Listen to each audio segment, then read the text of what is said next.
Welcome to my channel, it's I. 皆さんこんにちは。今日はですね、ちょっと前に私のこのチャンネルが1周年を迎えまして、それを記念して初めての質問コーナーをやってみたいなということで、皆さんに質問を募集させていただきました。はい、ちょっと動画を出すのが遅くなってしまったんですけれど、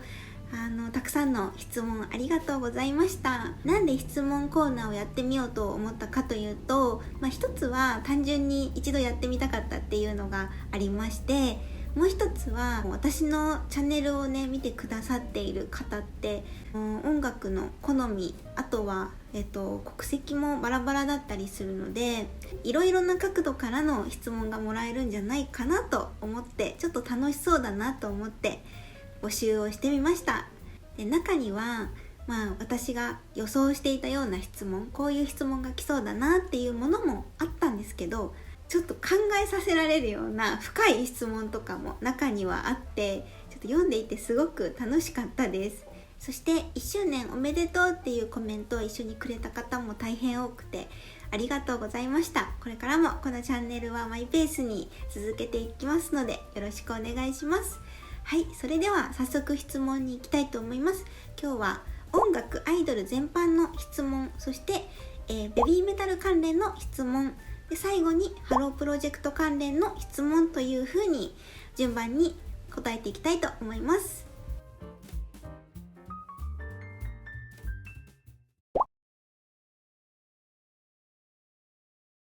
はい、これはですね、コロナ禍で去年私の仕事が完全にリモート勤務になったことがきっかけです。それまでも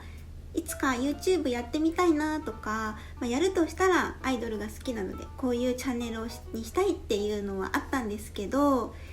実際にはなかなか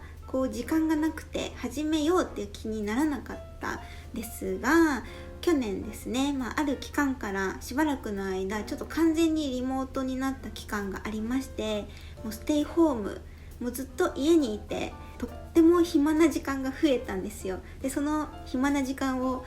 有効活用できないかなって考えた時に、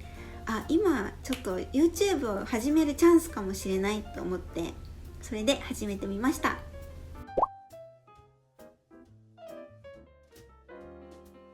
海外の方におすすめしたい昔の日本の音楽なんですが、まずはですね、竹内まりやさんのプラスティックラブという曲をご紹介します。なんでかというと、これは私の好きなジュースジュースというグループが最近カバーしたんですよ。私もそれまで知らなかったんですけど、とても名曲だということで、はい。そしてですね、このシティポップって今呼ばれているジャンル、ちょっと昔のねシティポップが今海外の人にも再注目されているらしいんですよ。竹内まりやさんの YouTube チャンネルを見に行ったら、このプラスティックラブのミュージックビデオが最近再アップされていたんですけど、そこにもすでにかなりたくさんの海外の人のコメントがついていました。なのでぜひこちらは聞いてみてほしいなと思います。あとは、私が実家に住んでいた時にお母さんがよく聴いていた曲で、私が特にいいなと思ったのがドリカムと、あとオフコース、元オフコースで解散後にソロになった小田和正さんです。はい、おすすめの曲はこちらになります。ここに載せておきますので、ぜひチェックしてみてください。私が人生で初めて好きになったアイドルグループはモーニング娘。で、あと松浦綾さんとかっていうハロープロジェクトのアイドルです。ただその当時私は小中学生だったんですけど、当時って他に今みたいにアイドルがいっぱいいたわけではなくて、もうほぼモーニング娘。というかハロープロジェクト一強の時代だったんですよ。なので他のアイドルを知らなかったので、そのモーニング娘。とかのこともアイドルが好きっていう目線では私は多分見ていなかったと思います。もう普通にテレビをつけたら毎日出ているので、気づいたら好きになってたし、周りの子たちも結構モームスの話とかミニモニの話とかをしていたっていう、そういう時代でしたはい。そしてそこからしばらく時が経って、もう私が大人になって改めて好きになったアイドルは、ももいろクローバー Z です。走れという曲を歌っている姿を初めて見た時に、すごくこう胸を打たれたんですね。なんか若い女の子たちがキラキラしていて、すごく一生懸命に曲を届けようとしている姿勢に心を打たれて好きになりました。それが多分アイドルを好きになったきっかけかなと思います。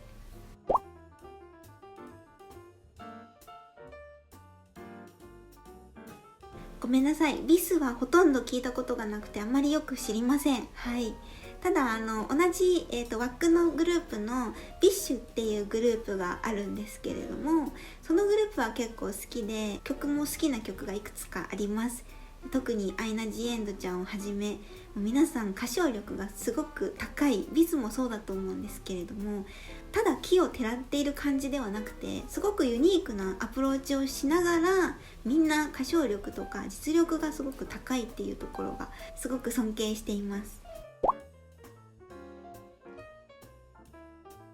これですこういった感じです。はい、見ているだけだったらギンガムチェックとかすごく女の子らしいアイドル衣装も大好きなんですけど、もしこれ自分が着るとなったらっていうことなので、だとすると私はこういうクール系の衣装が着てみたいです。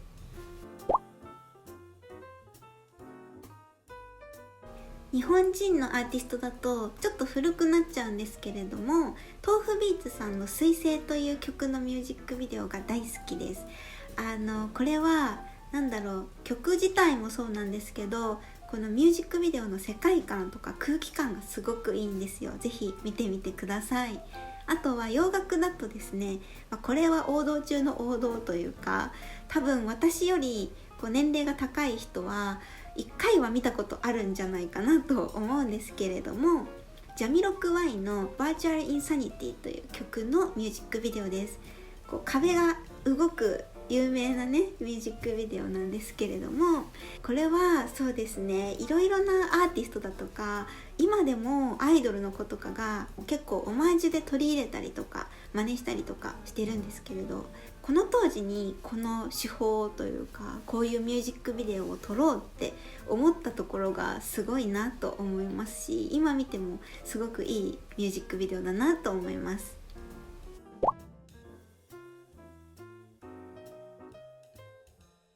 これはですね、洋楽に関しては多分ほとんどのアーティストが人に教えてもらって聴き始めたっていうきっかけだった気がします。で、特にテクノに関しては私高校生の頃ほとんど聞いたことがなくて、そのジャンル自体ほぼ知らなかったんですけど、彼に教えてもらってダフトパンクだとかジャスティスだとか、今でも好きなアーティストなんですけれど、そういうのを聴き始めて、自分はすごくテクノが好きかもしれないって思いました。とてもハマった記憶があります。はい。あとは私ですね、70代のお友達が一人いまして、その方も音楽好きで2人で一緒に綾戸知恵のコンサートに行ったことがあるんですよ。連れてってもらって。でそれまでジャズにそんなに私は詳しくないし、歌を歌うタイプのジャズをほぼ聞いたことがなかったんですけれど、ライブに行ってみて綾戸知恵さんのアドリブ力だとかもう歌唱力とかが本当にすごくて感動したっていう経験があります。はい。結構やっぱり音楽は年上の友達から教えてもらうっていうことがすごくやっぱり今でも多いです。はい。Perfume のマカロニと桃色クローバー Z のサンタさんと、あとプッチモニのぴったりしたいクリスマスと、あとヒャダインのクリスマス何それ美味しいのです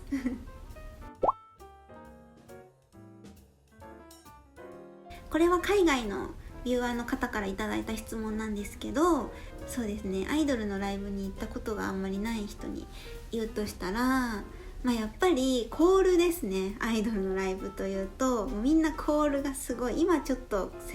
できないですけど、コールだったりとか、あと振りを完コピしてもうめっちゃ踊ってる人とかもいます。はい。ただ私が言いたいのは、本当いろんな人がいるんですよ、アイドルの現場って。で中にはもうずっと動かないというか、すごく静かに見てる人も意外といるので、周りを気にしない自分の好きなようにライブを楽しむのがいいと思います。はい。ただペンライトを持ち込めるアイドルの場合は、ペンライトがあった方がもしかしたらこう楽しめるかもしれないです。はい、単純に結構ペンライトがパーってつくと会場が綺麗です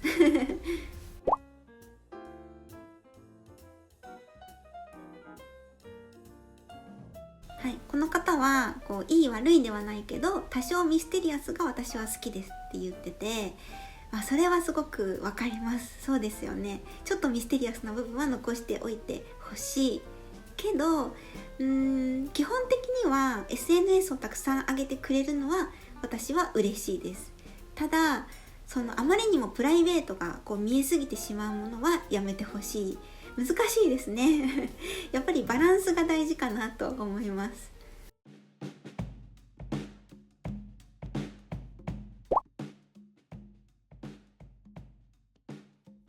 私は踊れないですけど、もし自分が踊れる人だったらって仮定するとディストーションが踊ってみたいです。すごく難しそうだからこそこうかっこよく踊ってみたいなって思います。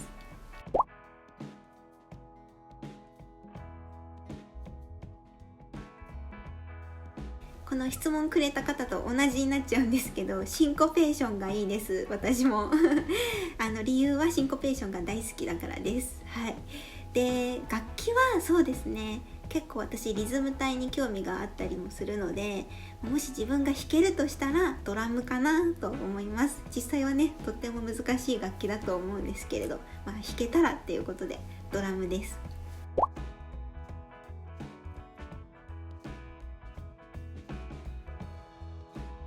これはちょっと質問に全文載せきれなかったんですけれども、この質問者の方がアメリカのベビーメタルファンの方で、桜学院もそれがきっかけで好きになったってことなんですよ。で、アメリカでもこういうね、桜学院みたいなアイドルができたらいいなと思うけど、結構なんかちょっと敬遠しがちな人も多い。それの理由の一つが、日本のアイドルのこう現場というかファン層がもう男性ばっかりだから、それでちょっとこう敬遠する人がいるそうなんですね。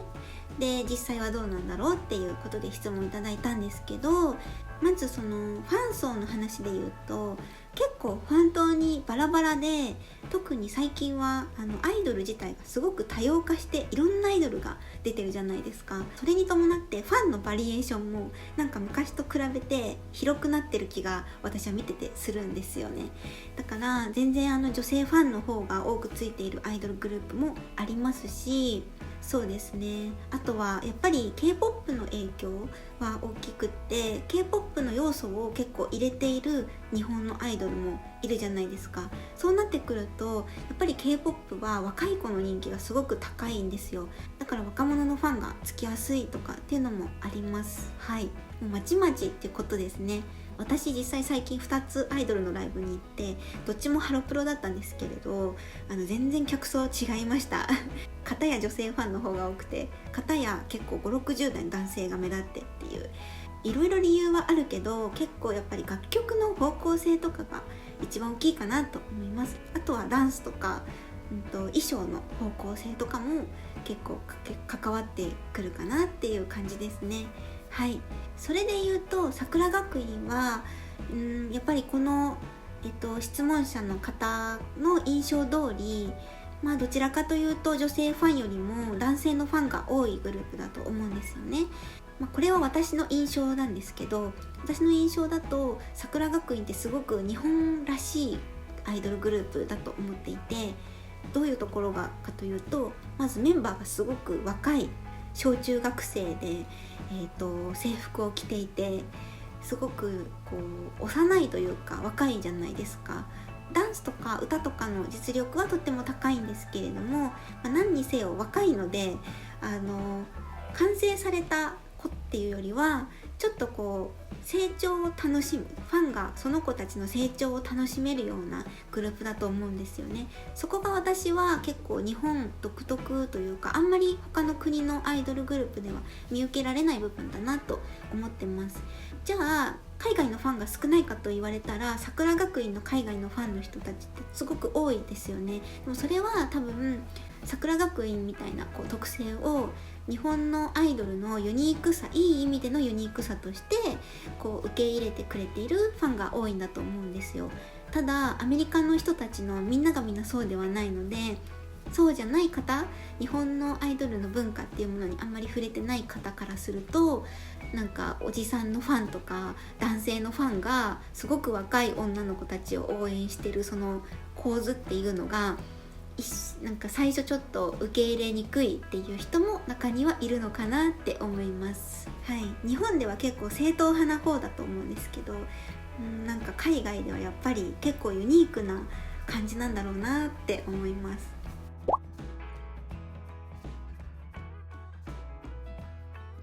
はい、私が最初にこのニュースを知った時は私たまたまその時海外にいて、で掲示板、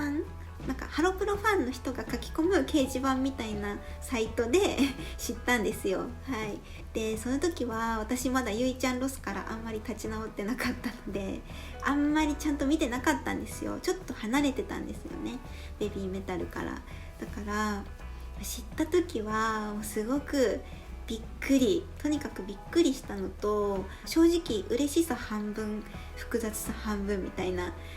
心境だったような気がします。で当時ってまだ鞘師がどこの事務所にも所属してなくって、留学から帰ってきた後にまた前みたいにファンの前に出て活動をしてくれるっていう保証が全然なかったんですよ。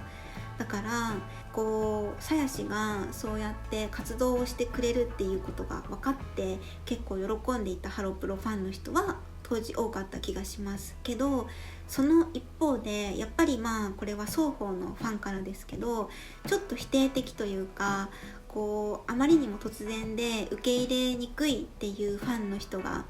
多かったと思うんですよね。特にベビーメタルのファンの人はちょっと否定的な意見がネットで目立っていて、当時それを見て私はどっちかっていうと心配の方が大きかったかな。なんか鞘師こんなコメントがあって大丈夫かなっていうちょっと心配の気持ちが当時は強かった気がします。はい、それをパフォーマンスで覆した鞘師はもうすごくかっこいいなって思うし、今の鞘師の活動を見ていてもベビーメタルのアベンジャーとしての活動が、プラスにしかならなかったっていうことはもう一目瞭然なので、本当に良かったなと今となっては思っています。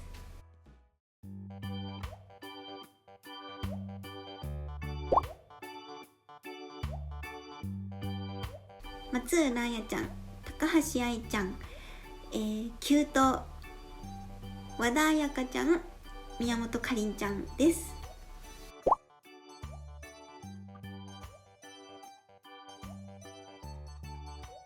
これは楽しい妄想ですねですね、私が前から思っていたのは山崎ゆはねちゃんを中心とした少人数のグループが見たいってずっと思っていまして、でちょっと考えてみたんですけど、ゆはねちゃんとあと西田しおりちゃんと、松永りあいちゃん、この3人のグループが見たいです。はい、でコンセプトはもうこの3人は本当に実力派で強いので、年齢も結構近い3人だと思うので、令和版ボーノみたいな感じもいいなと思うし、この3人だったら元気系もできてクール系もやれて可愛い曲もできて、セクシーな曲とかもなんか何でもできると思うので、なんか逆にどういう系でもいいかなっていう感じです。はい、そして、これはちょっとプロデュースしたいとは違っちゃうんですけど、ミニーズを復活させてほしいって思ってまして、4人組っていうのすごく良かったと思うんですよね。でそこから船木が抜けちゃった分をケロンヌを入れて4人で復活で、復活といってもハロプロのなんか内部だけでね人気が出るんじゃもったいない人たちだと思うので、なんとかねちょっと売り出してシングル曲を出していただいて、はい、コンセプトはもうあのまま可愛い感じでみんなが真似できるような振り付けでキャッチーな感じでやってほしいなって思います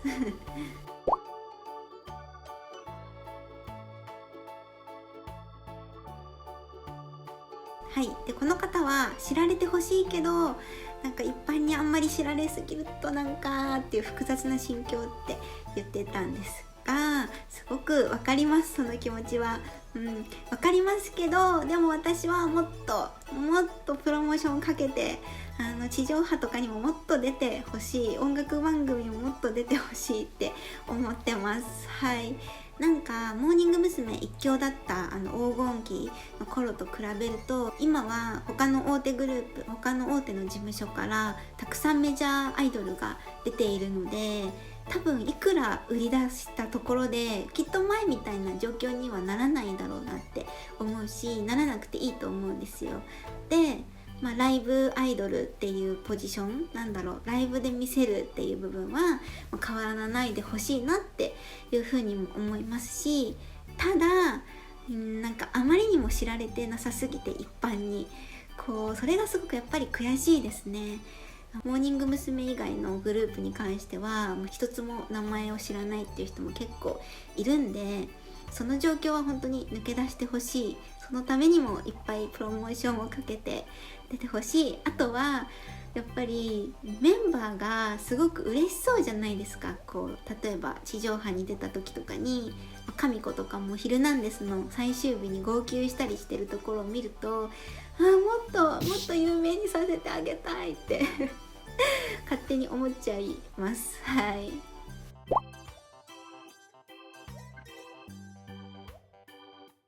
何をおっしゃいますかはい、ですね、これはアイドルに対して憧れみたいな気持ちはもう私がちっちゃい頃から未だにずっと持ってるんですよ。でもそれはアイドルに自分がなりたくて憧れるではなくて、こういう女の子になりたい、こういう女性になりたいっていう気持ちは私はハロメンに対してずっとあります。けどそれがそのアイドルになりたいっていう風に思ったことは今まで一回もなくって、だから応募とかはしたことはないです。そうですね、もしかしたら私の両親がステージに立つ仕事をしているので、その大変さ、そういう仕事の大変な部分とかもちっちゃい時からずっと見てきたっていうのも、理由としてはあるのかもしれないですね。はい。でね、それ以前に絶対無理ですしはい、無理っていうのも分かってるし、でも無理だからこそ、自分はできないからこそ、青春時代のいろいろな楽しみとかを我慢して、もう大変なレッスンに耐えて、そして私たちにいろいろなものを見せてくれているもうアイドルの子たちが本当に尊いし、本当に尊敬します。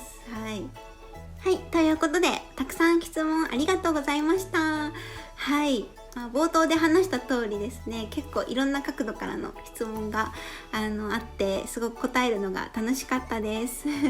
そしてハロー AI チャンネル2年目もですね、楽し